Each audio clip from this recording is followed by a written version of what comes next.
Salut à tous. Je vais vous donner plusieurs raisons pour lesquelles je considère qu'il est préférable de ne pas déplacer l'axe des épaules, le centre des épaules, vers l'arrière lors du swing de golf.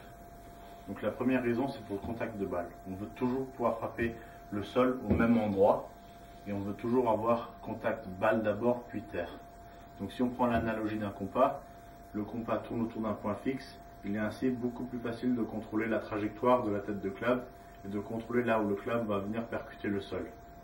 Si le compas bouge un peu dans toutes les directions, il va être très difficile de contrôler là où on frappe le sol.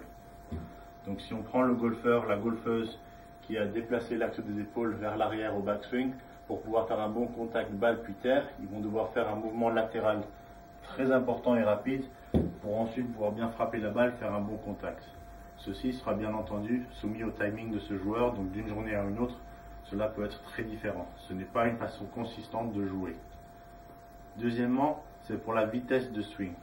Donc si on pense à l'axe des épaules qui se déplace vers l'arrière, lorsque le golfeur est en train d'arriver vers la balle, ceci fait que l'épaule droite va plonger vers le bas, et ceci va faire que pour frapper balle d'abord puis le sol, le golfeur va devoir réduire le rayon de son swing par une dorsiflexion du poignet droit excessive, et le golfeur va se retrouver dans cette position.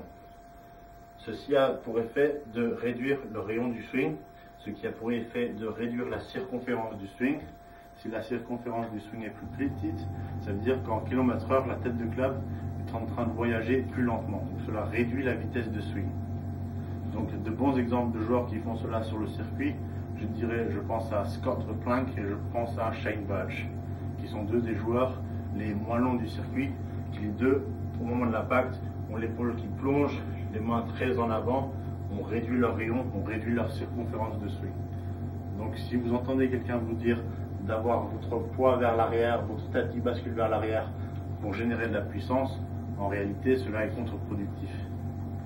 L'autre raison pour laquelle c'est important d'avoir un axe des épaules qui reste stable, qui reste fixe lors du swing, c'est pour contrôler la tête de club, donc pour contrôler les trajectoires. Donc à partir du moment où, vu de profil, l'épaule droite plonge vers le bas, l'épaule droite va s'arrêter. Dès que l'épaule s'arrête, c'est les mains, c'est le club qui vont passer le plus rapidement.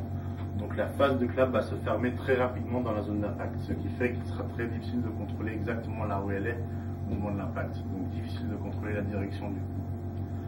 Cela va aussi vouloir dire que si on pense au long club et on pense à, disons, un driver qui a 9-10 degrés, ce driver qui avait 9-10 degrés va tout d'un coup se retrouver à l'impact avec 6 ou 7 degrés et il va être ainsi très difficile d'envoyer la balle haute dans l'air. C'est pour cela qu'on voit maintenant dans les séries de moins en moins de séries qui viennent avec des fers 3, des fers 4 et on voit de plus en plus d'hybrides. Donc vous avez trois raisons là pour lesquelles il est préférable d'avoir un axe des épaules qui reste fixe, qui reste central lors du swing de golf. Le contrôle du contact de balle, augmenter la vitesse de swing et contrôler mieux vos trajectoires. Si vous avez des questions, n'hésitez pas. Merci.